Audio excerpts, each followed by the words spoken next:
અને પાટણના નીલમ વિસ્તારમાં ફાયરિંગની ઘટના ઘટી। જૂની અદાવતમાં 2 રાઉન્ડ ફાયરિંગ કરવામાં આવ્યું હતું। આ ફાયરિંગમાં એક યુવકને પગના ભાગે ગોળી વાગી। એક જ સમાજના 2 જૂથો વચ્ચે બવાલ થઈ। પોલીસે ગુનો નોંધી આગળની કાર્યવાહી હાથ ધરી છે। ત્યારે પાટણની આ ઘટના જેમાં એક સમાજના 2 જૂથ વચ્ચે બવાલ અને ત્યારબાદ મામલો અહીં સુધી પહોંચ્યો।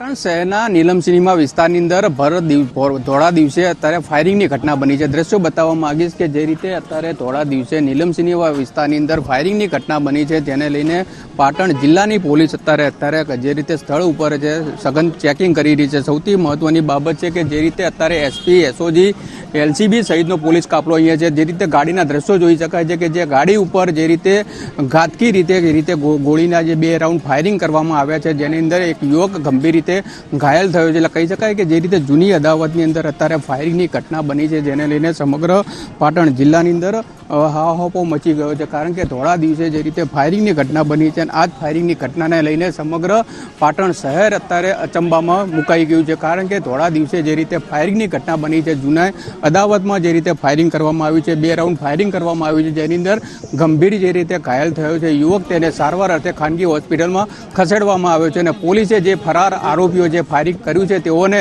પકડવા માટેના ચક્રો અલગ અલગ ટીમો બનાવીને ગતિમાન કર્યા છે। ભરત પ્રજાપતિ, વીટીવી ન્યૂઝ, પાટણ।